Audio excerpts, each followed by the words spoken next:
looking to fight next? What's your next steps in your boxing career? And if not Canelo, we'll get the we're looking for. I wanted to fight Chris Eubank. I wanted to fight Chris Eubank way back, and like my dad wanted to fight Chris Eubank's dad back in the day. I swear to God. And Wow. I think it was Mickey Duff that wouldn't allow the fight to happen.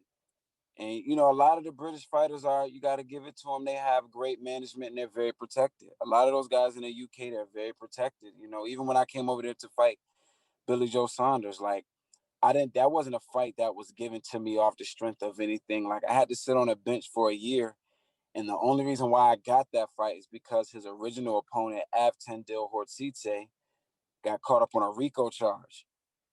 So that was never a fight that was really, we're going to give Willie Monroe this fight. It was a fight that, like, all right, we'll do this for now, and we'll make sure everything is in our advantage since we have to fight Willie Monroe. And boy, was it, but I'm a fighter at heart. You know what I mean? If I could go back in time and change it, I wouldn't, because it's put me in a prime position. But one thing I noticed about those fighters from the UK, the Billy Joes, like, it's guys that Billy Joe has fought since he's had a world title. That if I would have fought those guys in America, I would have been, castrated. I would have been crucified for fighting the type of guys that he gets away with fighting. Same thing with Chris Eubank. I tried to fight.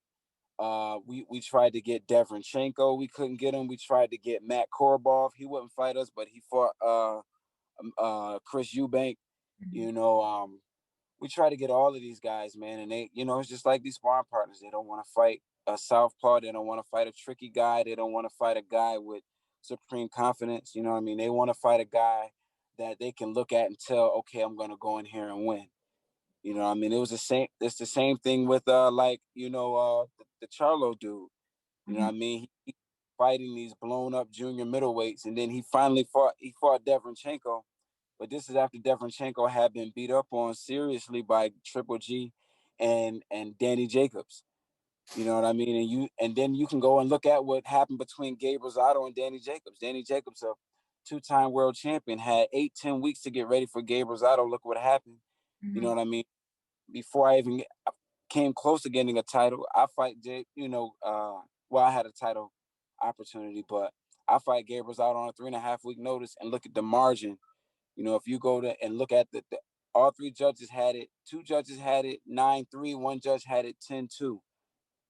So how can a former world champion, a guy that's known as is this guy, he beat that guy, he's a world champion twice, going there against a Gabe Rosado and barely make it out with a split decision? And a guy like myself can be called on a 3.5-week notice, and I go in there and just straight outclass a guy. They don't want those type of problems. They don't want to fight that type of guy, because they know I'm always ready.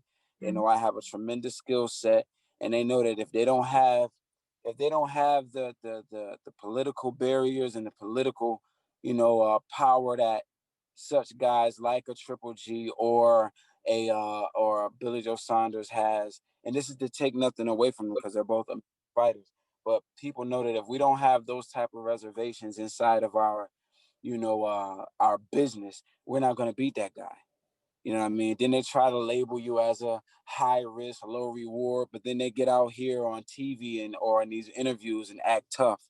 You know what I mean? Like, if you're acting tough and you're such a good fighter, why are your people telling my people, nah, that's too much of a risk for us? Their own people don't believe in them. You know what I mean? Their own management doesn't believe in them, because when my management reaches out to them and say, hey, let's make a fight with Chris Eubanks. Hey, let's make a fight with Deverenchenko. Hey, let's make a fight with Matt Korobov. All of their people say, nah, we don't, that's too risky. We don't want to. Well, I thought Willie Monroe, I only have 6 knockouts. I'm not, like, why is that a risk? Yeah, well, I mean, that's an interesting, I mean, do they really say it's too risky, or do they not even answer, or like, how does...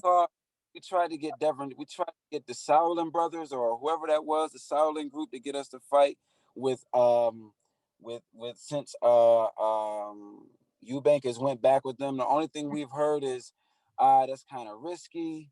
We tried to get Deverenchenko.